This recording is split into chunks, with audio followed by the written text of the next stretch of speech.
तो अपनी series start हो रही है मॉडर्न इंडियन हिस्ट्री की। इसमें जो PYQ आए हुए हैं SSC में, रेलवे में और अदर एग्ज़ाम में, वो सारे PYQs हैं और इम्पोर्टेंट्स हैं। तो अपन हर एक क्लास में 30 क्वेश्चंस करेंगे और इसको पूरा कंप्लीट करेंगे इंडियन मॉडर्न हिस्ट्री को। तो स्टार्ट करते हैं अपन अपना पहला क्वेश्चन।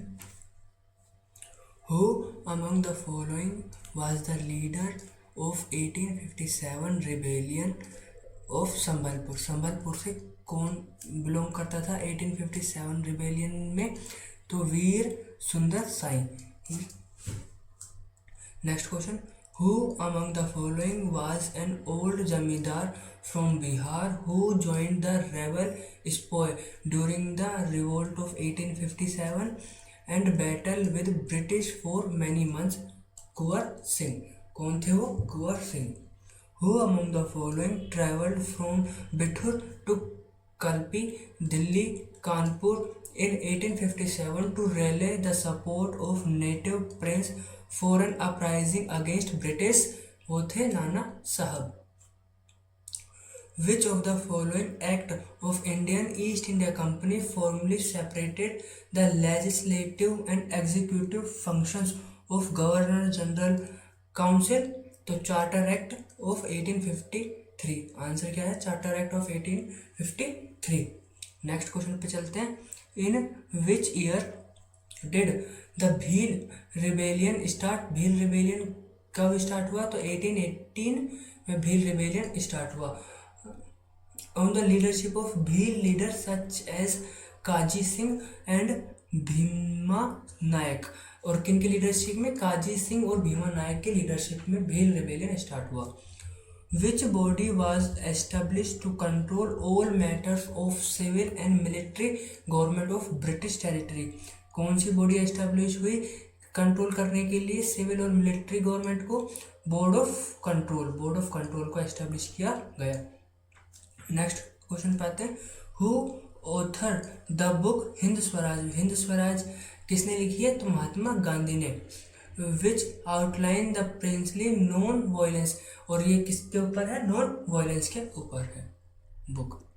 नेक्स्ट क्वेश्चन पे, which of the following was not a provision of the Rowlatt act which was introduced by the British government to curb political dissent in India?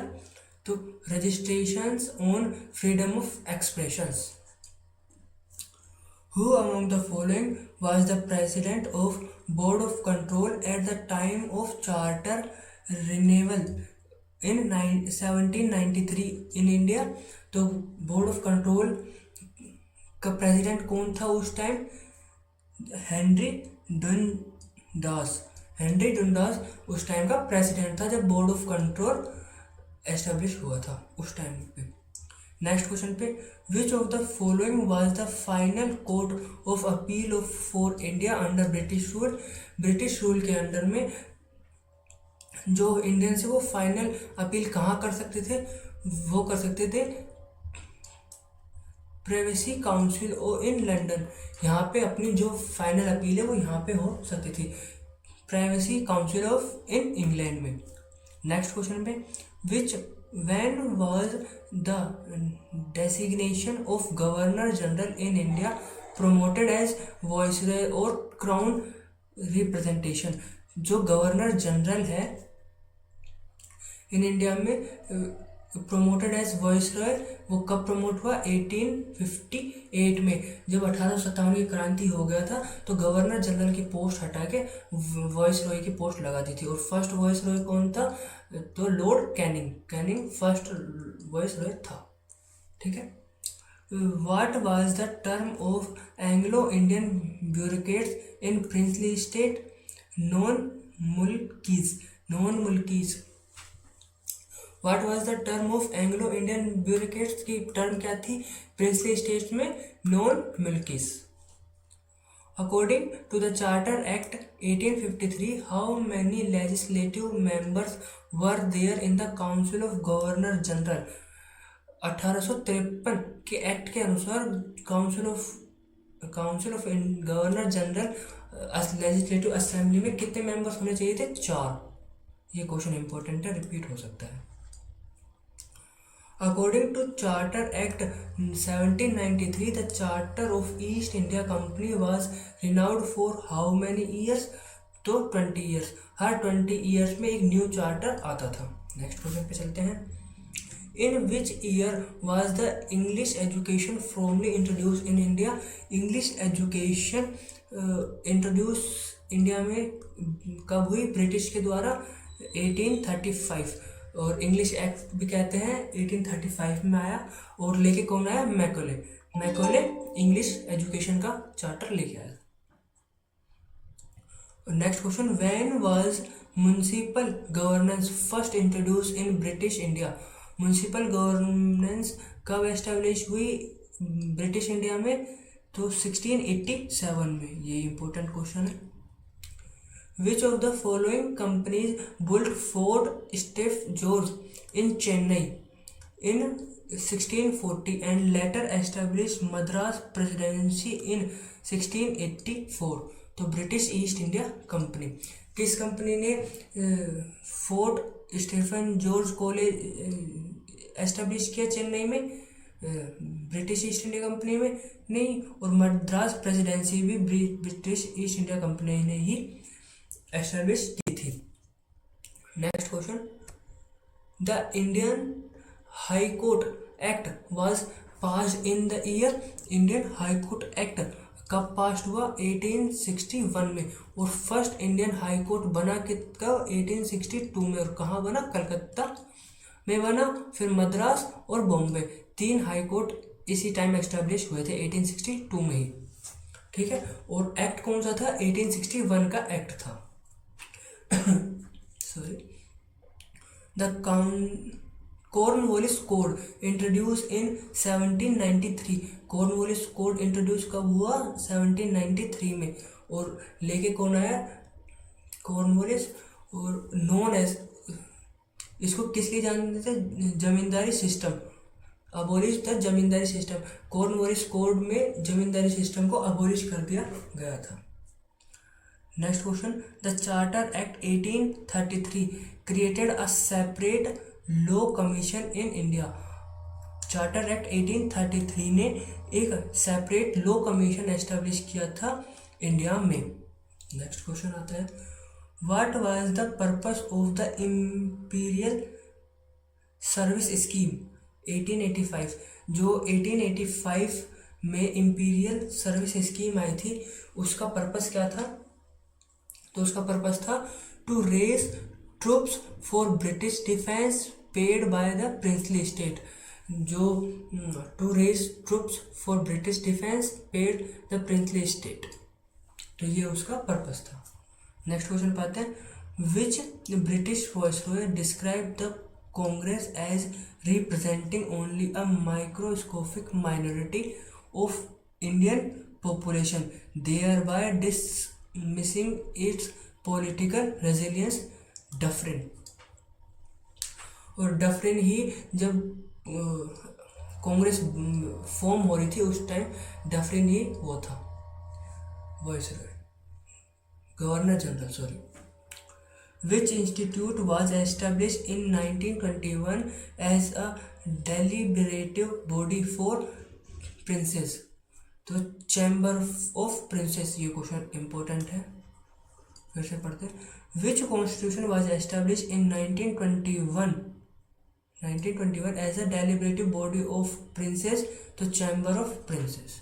ठीक है, next question पे आते हैं, which of the following act provides a regular code of all regulations that could B enact for the internal government of India? तो Pitt's act 1784। Next question पे आते हैं, Mahatma Gandhi called off non cooperation movement after the violent incident as Chaura Chauri. महात्मा गांधी ने non cooperation movement को वापस revoke कर लिया चोरा चोरी इंसिडेंट के दौरान। इन विच प्रेजेंट डेज द चोरा चोरी लोकेटेड? चोरा चोरी कहाँ पे लोकेटेड है? तो उत्तर प्रदेश में। और चोरा चोरी हुआ कब था? 1922 में। 1922 में हुआ था चोरा चोरी कांड, तो उससे महात्मा गांधी ने अपना जो मूवमेंट है नॉन कोऑपरेशन मूवमेंट, जो नॉन कोऑपरेशन मूवमेंट स्टार्ट हुआ था 1920 में, 2 साल बाद चोरा चोरी कांड होने के बाद महात्मा गांधी ने ये मूवमेंट वापस ले लिया। ठीक है, और चोरा चोरी लोकेटेड कहाँ पे है? उत्तर प्रदेश में। नेक्स्ट क्वेश्चन पे आते हैं, which of the following act of the East India Company mentioned that selection for civil employees in British India Territory would be based on the competitive examination? तो चार्टर एक्ट 1853। नेक्स्ट क्वेश्चन पे, what is Lord Thomas Babington Macaulay best known for the contest of British India? तो drafting, जो Lord Thomas Babington Macaulay है वो किस लिए जाना जाता था ब्रिटिश इंडिया में? तो ज़्यादा जाना जाता था drafting the Indian Penal Code and promoting English education. अभी आया था ना इंग्लिश एजुकेशन के लिए, कब आया था? तो 1935 में इंग्लिश एजुकेशन आया था, और वो लाया कौन था? मैकॉले ही लाया था। उसको मैकॉले मिनट पे कहते हैं। ठीक है, तो याद रखना, क्वेश्चन डायरेक्ट आता है। British land revenue policies were deeply exploitative. Under which system were landlords required to pay a fixed revenue grants to of crop yielding? तो जमींदारी प्रथा में जो क्रॉप थी उसका आई थिंक 50% पार्ट ले लिया जाता था। नेक्स्ट क्वेश्चन पे, commercial crops were prioritized over food crops during colonial rule. Which of the following is an example of commercial crop promoted by British? तो इंडिगो थी जो ब्रिटिश फोर्सफुली कहते थे कि उसका प्रोडक्शन करो। इसी इंडिगो की वजह से ही चंपारण सत्याग्रह हुआ था 1917 में बाय गांधी जी। और चंपारण लोकेटेड कहाँ पे है? गुजरात में। ये क्वेश्चन आया है कि चंपारण कहाँ पे है? गुजरात में। नेक्स्ट क्वेश्चन पे आते हैं। ये वाला क्वेश्चन आपको होमवर्क में मैं क्वेश्चन पढ़ देता हूँ, इसका आंसर मुझे कमेंट में बताइए आप। During the colonial period India's industrial development was the result of British policies. Which of the following option best describe the nature of industrial development in India at the eve of independence? तो ewe मतलब जो industrial development है वो independence के time पे किस तरह का था, ये अपन को बताना है। ठीक है, तो इसका आंसर कमेंट में दे। और इस सीरीज़ को फॉलो करने के लिए प्लेलिस्ट में जाएं, आपको पूरी की पूरी सीरीज़ मिल जाएगी। ठीक है, तो प्लेलिस्ट ज़रूर देखें, उसमें कम से कम 150 क्वेश्चंस करा रखे हैं मैंने प्लेलिस्ट में। ठीक है।